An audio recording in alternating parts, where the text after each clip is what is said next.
গোদা দিছে সমস্যা নাই, ব্যথা পাই নাই, কারণ আমিও এআই।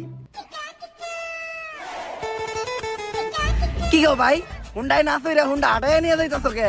হুন্ডাই তো তেল নাই। তেল বড় নাই কে? তেল বইরেই করবো কি, আমি তো এআই।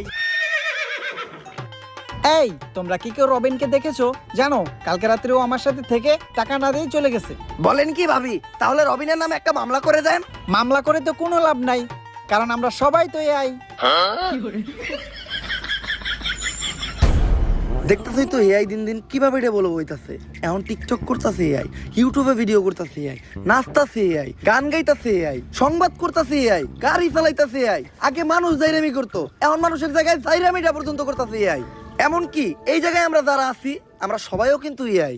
ঠিক।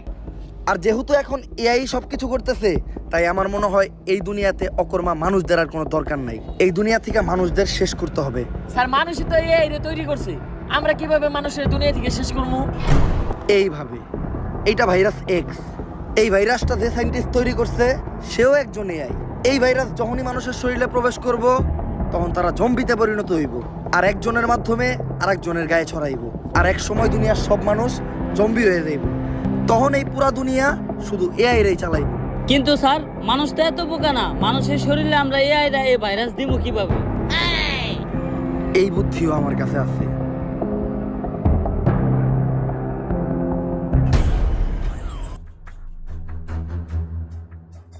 স্যার আপনি এটা কি করলেন? আপনি নিজে এনে লেখা দিচ্ছেন সাবধানে এটা কেউ খাবেন না। মানুষ কি বুঝাই নাকি এই লেখা দেখার পরেও মানুষ এটা খাইবো? মানুষ বুঝাই না, কিন্তু মানুষ হইল তেরা। মানুষই দুনিয়ার একমাত্র প্রাণী, ওরে যেটা না করা হইব ও ওইটাই বেশি করে করব। তুই খালি দেখতে থাক।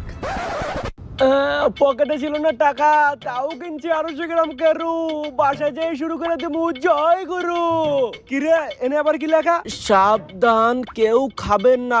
তোর মারে বাপ, কেরু খাই হজম করে লাই, আর এটা তো কোন লেয়ার। আজকে আর কেরু খামু না, আজকে এইটাই খামু। জয় গুরু, তোমার নামেই করলাম শুরু।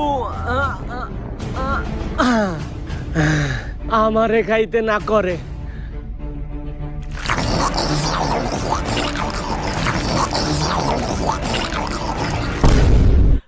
হ্যালো, ওই যে দক্ষিণ পাড়ায় টিন দিয়ে যে একটা বাড়ি বানাইতেছে, ওই বাড়ির চাচাটা কি নিছস? ও গরিব, তাতে আমার কি? ওরে গরিবে কি আমি ধর্মই তো গেছি নাকি? ক্ষমতাই আমাগো, চান্দা লাগবো, এটাই প্রকাশ নাম্বার। এখনই প্রকাশে চান্দা বাড়ি বের কর। প্রিয় অভিভাবক, আপনি যে সিলেট সাদা পাথর থেকে পাথর আনার দায়িত্ব দিয়েছিলেন, এই যে পাথর লয়ে আইছি।